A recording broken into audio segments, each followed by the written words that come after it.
Hello and welcome to the Car Care Nut channel.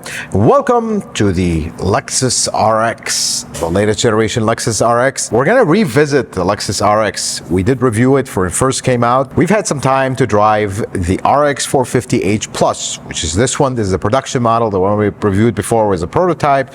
And in today's video, we're going to do a proper technical review under the hood, take a look underneath it, inside and out, to see, is this still doing good as we head into 2025 or not, right after this.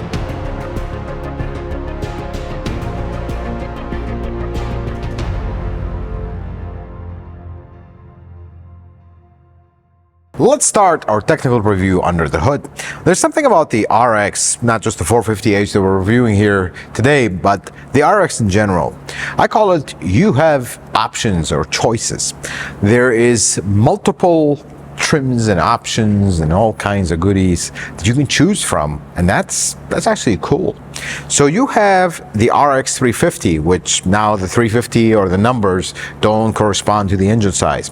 If you get an RX 350, you have a 2.4 liter 4-cylinder turbo D4S, which is going to be the T24A FTS. It's a 4-cylinder turbo engine. But what if you don't want the turbo engine and all that mess? You can go with the RX 350h, which is a hybrid, which actually has a 4-cylinder non-turbo D4S, which is the A25A FXS, similar to this one, which we're going to talk about. But then if you want kind of the intro, I call it the intro to the electric car, and you drove an RZ and decided that was not for you, you can go with a 450h Plus, which is actually a plug-in hybrid, which is this one. We're going to talk about it in a little bit here. But what if you want a fast model where the V6 is gone, there's no more V6 here? What if you want something with a little bit more fun? You can go with the RX 500h, which has a completely different hybrid system that also has a turbocharged 4-cylinder 2.4, the T24A, with a very unique hybrid system actually meant for performance. Never thought I'd say RX and performance in one word, but that's what it's meant for. It's nothing earth-shattering, but the basic thing is here, you have options for what you want. Unfortunately, unlike the NX, you can't get a model that has the non-turbo 4-cylinder that is not a hybrid. That's the only difference here.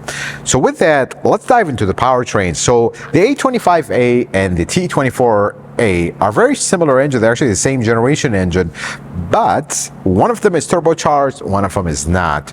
And one of them is 2.4, 2.5, very similar mechanical construction. Two different things between them. The T24A is, apart from it being turbocharged, has a direct injector sit right on top of the valve cover. The A25A has it underneath the intake, which is a much better spot for service. This engine has been out, basically, the A25A, been out since 2018, the T24A since 2023 in the Highlander and in the RX. Things have so far with these powertrains have been good. Quiet, there were some issues at the beginning, but for the most part, things have been better, like some other new engines that came out that had issues. This particular powertrain, which we're going to focus on today, is going to be the plug-in hybrid model. So this exact system you're going to find in the RAV4 Prime. That's actually what started in 2021. So you have a 4-cylinder engine, made it to a Q810, very robust and high, kind of way overkill for the size of this car. Hybrid transmission. It's called an eCVT. Don't mistake that for a regular CVT. That is actually not a regular CVT. It operates in kind of the operating principle of a CVT, but it's not an actual CVT with a belt and cones and whatnot. Possibly one of the most robust transmissions. You're going to find this transmission in the Highlander hybrid. You're going to find it in the Sienna hybrid. You're going to find it in a lot of hybrid models that are much bigger cars than this. That's the cool part about it. Now here's the thing with the EV range or plug-in hybrids, in case you're not familiar with them. It's a regular hybrid, but it has a much bigger capacity battery where you can actually drive on electric only for some miles. And the particular range for this one advertised 37 miles. Now we're testing extreme cold weather, single digits and whatnot. We got about 30 miles, which is actually pretty impressive. I mean, this is not an electric car. It has a tiny little lithium-ion battery. It's 18.1 kilowatt-hour battery. For comparison's sake, any electric car that has less than 60 kilowatt-hour is not considered a very good one or a long-range one. So that gives you an idea. It's a very small battery. But being that we're going to have electric range, there is a problem. How do you heat and cool the cabin? We go back a little bit on the electric car problems and how do you cool and heat the battery. Lithium-ion batteries need to stay in their operating range properly. So here's how they did this here, similar with the RAV4 Prime. And I have a detailed video on this, but we'll touch a little bit on it so you know. This has a heat pump system. Basically what a heat pump system is, in the normal AC in a normal car, you have the cold side inside, hot side outside. Hot side outside being the condenser, inside being the evaporator. This flips that. You have another condenser inside that basically the hot side becomes inside, cold side outside, and this system operates to a temperature of 14 degrees Fahrenheit. Then beyond that, it forces the engine on so we can have heat. That's how this works. As far as the battery goes, thermal management of the battery, this is not an electric car, so things are very rudimentary. This still uses the old school way, unlike the TX450H Plus, which uses a coolant heater and uses coolant to cool the battery. This one actually uses refrigerant to cool the battery, and if we need to heat the battery, it's just an electric heater. Again, this is a tiny battery, it's very simple to heat it. So that's how they went with this, and I think the range for the size of this car is actually pretty good, because this has the same range as the NX, which is a much smaller car. The NX plug-in hybrid, that is pretty cool. A few things on the entire kind of powertrain on the RX.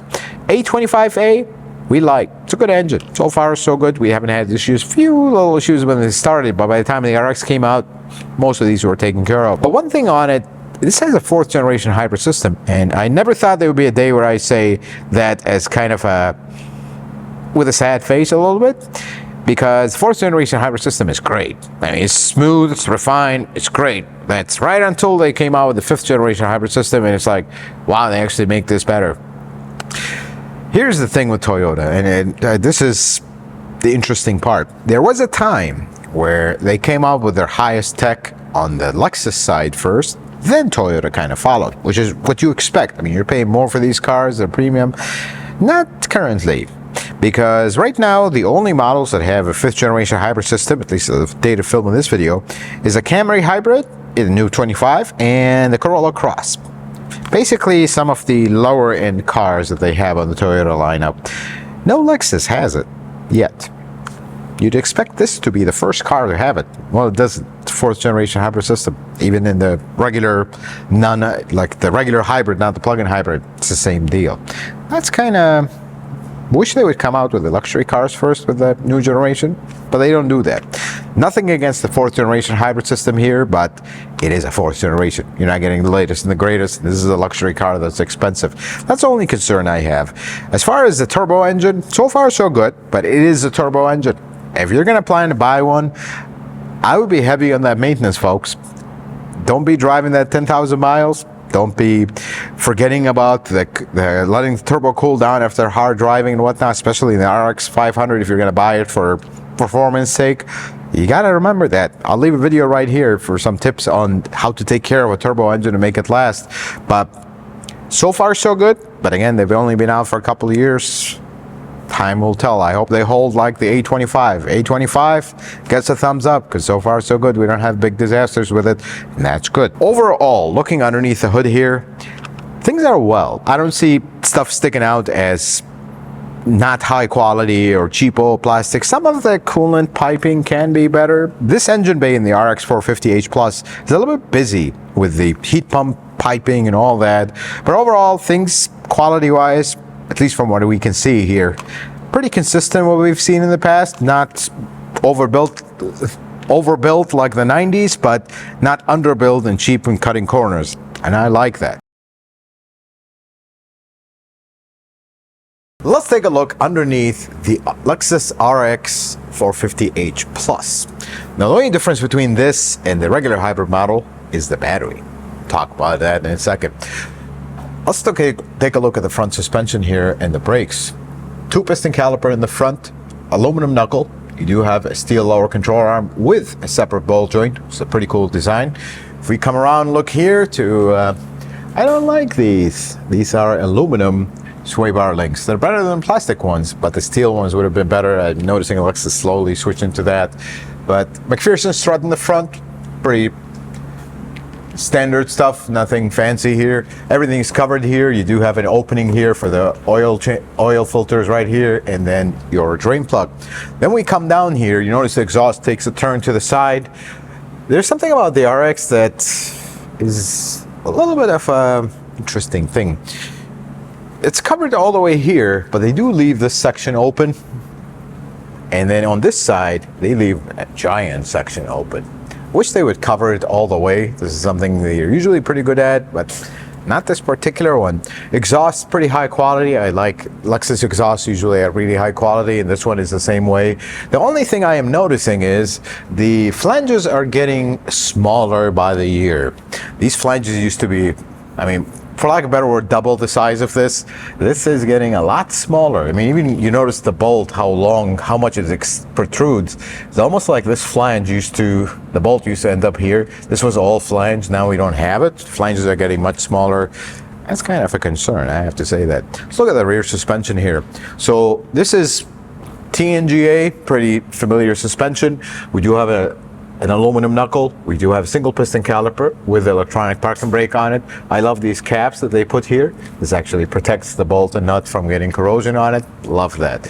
Now, this being a hybrid model, fuel tank is right here, or a plug-in hybrid. Fuel tank's right here. Battery is actually right here. And the battery is refrigerant cooled. That's the interesting part. So you do have refrigerant line actually going to the battery right here. And they do have an electric heater inside that heats it up. This is a very similar setup to the RAV4 Prime, actually. That's how they set it up. Fuel tank is right here. What I'm noticing that is strange, we talked about the covering over there. There's no cover here. This is a rear drive unit. This is MGR. It's a Q610, very similar to the RAV4. Rear drive, so this has an electric motor. This has the latest iteration of the cable, so this cable did have some issues in the past.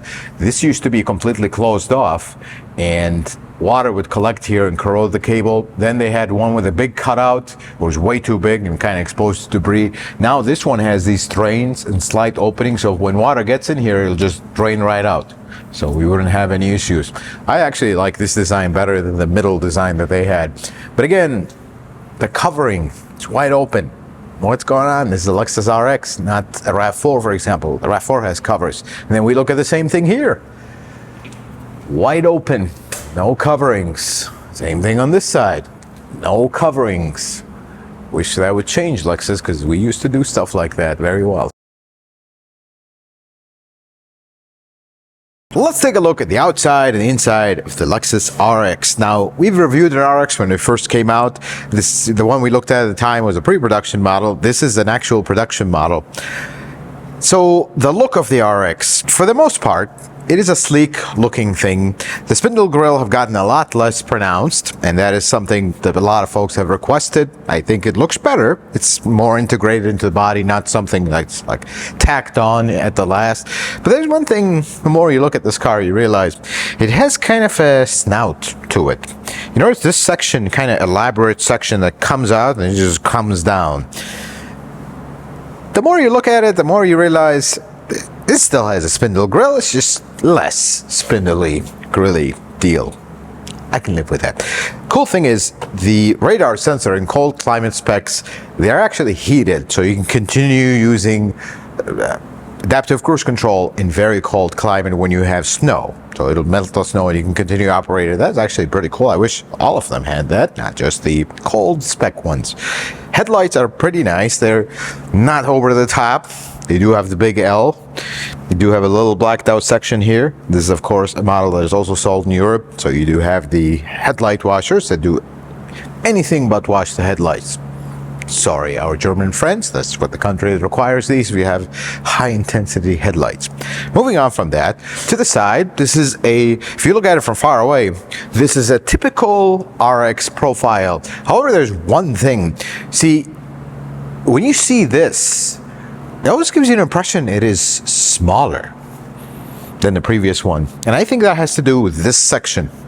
It's smaller. Everything in the front looks right. Just this section looks small. I don't know. It's not actually on numbers, but it just looks like that. What I like about this is they did do the fender arches in body color, at least in this particular trim. That is nice. The bottom one didn't get the cut, still cheap plasticky black. Kinda wish that was not the case, because this is a luxury car, but we can live with that. Then we come to the biggest kind of elephant in the room. Lexus, we're moving in the wrong direction here. E-latch system.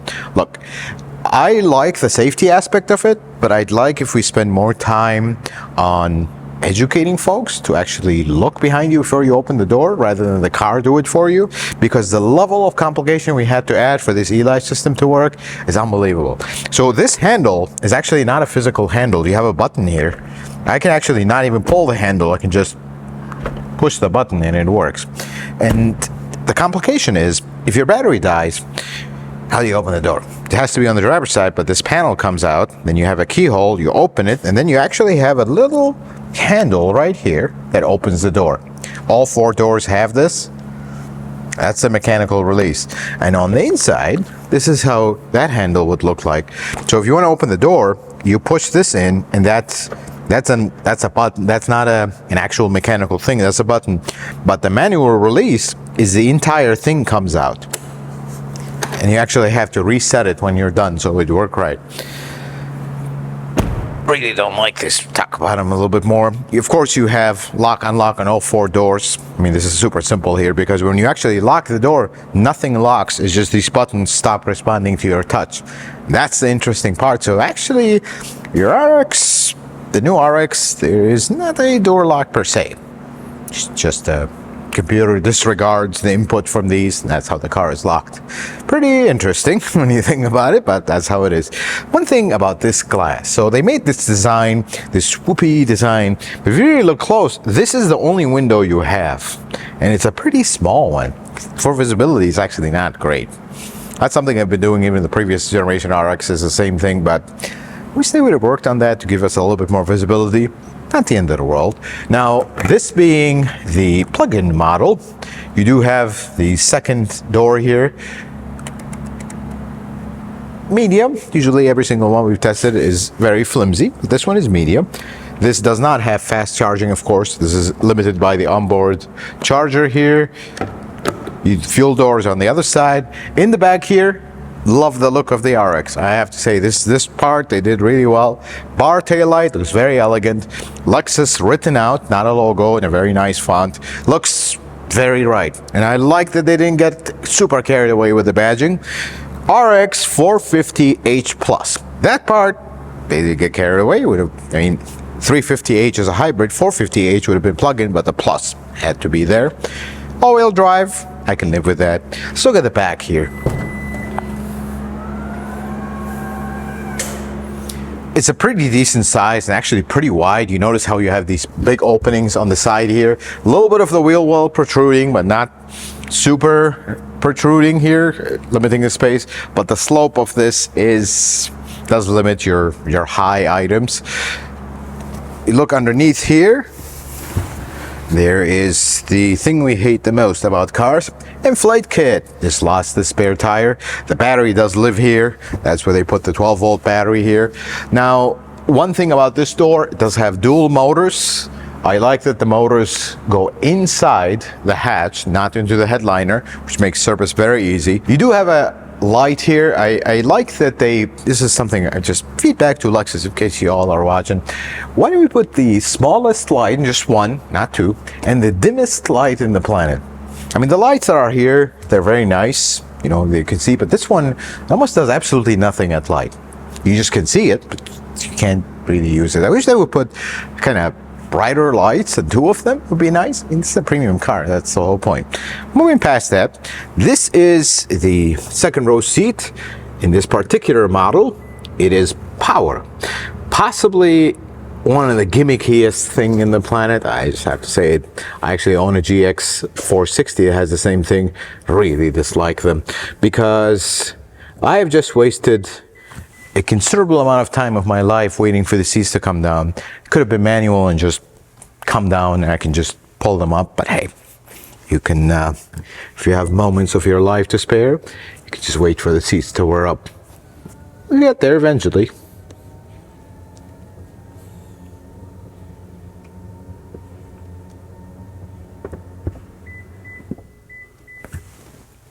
moments of my life wasted. Don't mind it, but it's kind of gimmicky. Like that they have lock, close the door and lock. That is really nice. But overall, it's a very usable space. Again, this is the Lexus RX, not about the gimmicks. It does have a few, but it's about the functionality. And for the most part, things are pretty good here.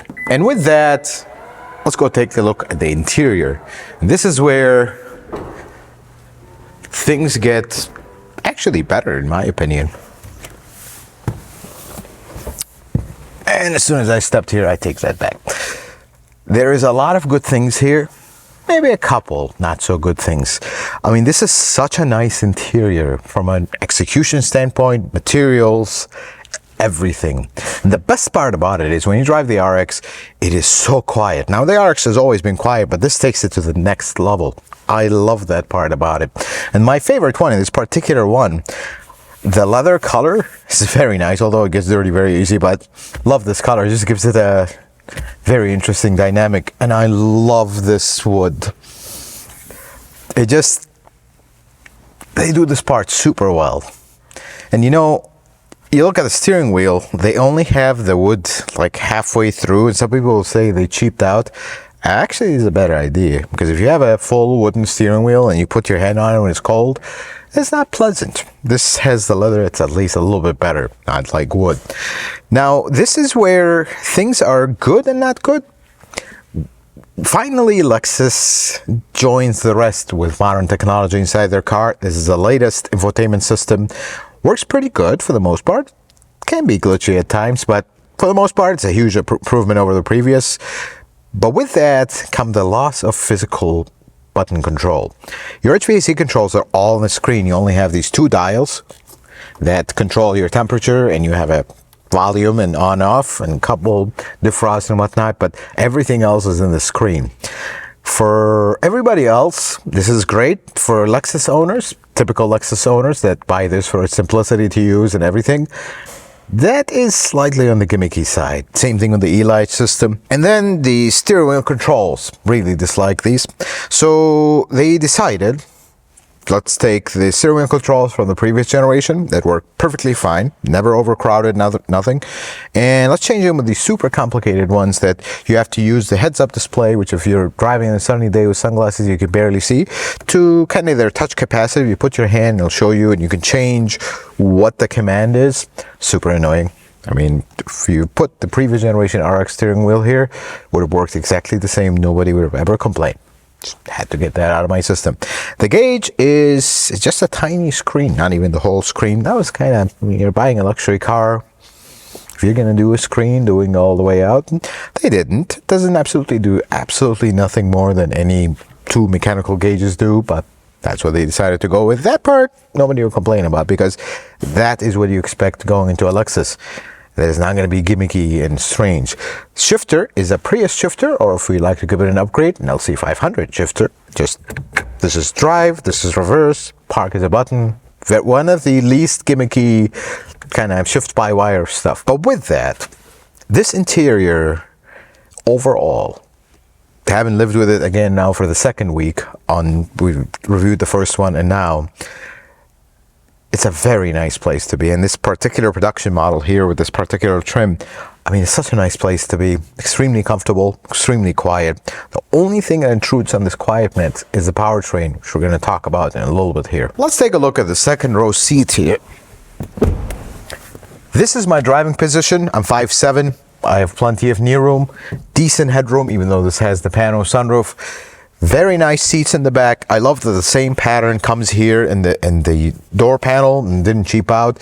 They do have a plastic here, but it's like a padded plastic piece, and it's a different leather than this one, but at least they tried something. And they give you these indents here to give you a little bit more knee room. And then there's one gimmick in the back seat, just one small one, very small one. Why exactly does this seat move?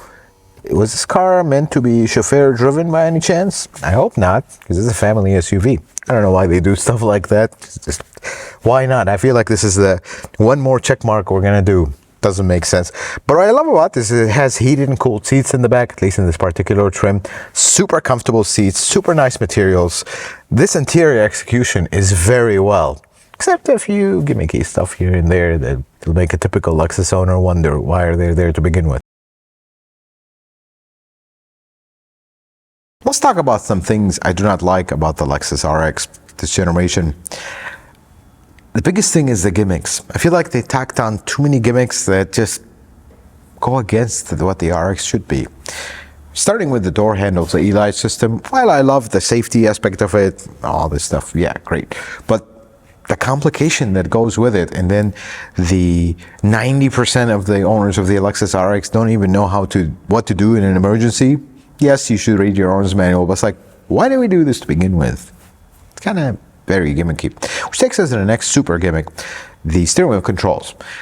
Have anybody in the history of the automotive industry complained about the previous generation Lexus RX steering wheel? Because even the top luxury cars still have physical buttons for everything. Well, here we have heads-up control, which doesn't work very well. It's very annoying, extremely annoying. And if you're driving in a bright day with sunglasses, you could barely see them, and it becomes super just annoying. Why? Well, it accomplishes nothing that the previous generation RX steering wheel didn't do. That's the bottom line. And the last thing, and this is small nitpicks, but the biggest thing is the refinement of the powertrains. See, you get into the RX because it's an RX, it's a luxury car, it's a no gimmicks, no drama, no fuss, proper luxury car, which this one does that so well. The interior is beautiful, but as soon as you step on the gas, all the powertrains, they buzz and make all kinds of noise. Not underpowered, we're not talking about that. Nobody buys an RX for its power. But the refinement, the noise level, it completely intrudes on the luxury, and that kind of goes against the whole point of the RX. That's a little bit of a concern there. The Lexus RX is one of the almost original models of Lexus. It's one of the most important SUVs in the Lexus lineup. And as we head into this generation with its third year, things are still doing okay. There are a few issues though we gotta address here. What you expect out of a Lexus RX is no drama, no fuss, proper luxury. You're basically upgrading from a Highlander into this. But there is one problem with the RX that came up. It's called the Lexus TX. See, they're about similarly priced, TX being a little bit more expensive if you go in the higher trims. But here's the problem with the RX. The interior execution is impeccable. Such a nice place to be. Super quiet, super refined. I mean, over the top. Not perfect, of course, nothing ever is. But then the engine choice. It's all 4 cylinders, but there's nothing wrong with that. I mean, we're moving on with times. But the refinement of the powertrains really intrude on the ride. And when you go in the RX 500, yeah, it's faster, but it's still a buzzy little 4-cylinder that immediately kind of cancels out how nice and quiet the interior is. That's probably the biggest concern with this car that I have. And when you look at the TX, the 450h Plus has a V6. Why couldn't this also has a V6, at least in the higher trims? If we can still make a V6, why couldn't we put it here? Because the only thing missing from this car is a more refined powertrain. Not from a smoothness, but from a noise level. I mean, after all, you skip the Highlander to get this because of how nice it is. And then that engine, it's just buzzy. Nobody will complain about that in the Highlander because it's an everyday car. This is a luxury car. And then there are the gimmicks. This is not just the RX, although the NX started and this is following. I really like the updates of the tech, even though it's not perfect, but again, they are very conservative. They're not going to go all out. But the steering wheel controls, the safety systems, the door handles, it's kind of opposite of what Lexus stands for. I mean, they're overcomplicating things, trying to appeal to the German car buyer. But to the eyes of the German car buyer, this is in the Flintstone era. Lexus RX buyers, they want a simple, nice, reliable car. They want a luxurious Highlander. And this has a little bit too many gimmicks and not a very refined powertrain. These are the only issues I see with it, because otherwise, even though it feels smaller, but it's every bit as much an RX, I mean, that interior probably is the nicest thing about this car.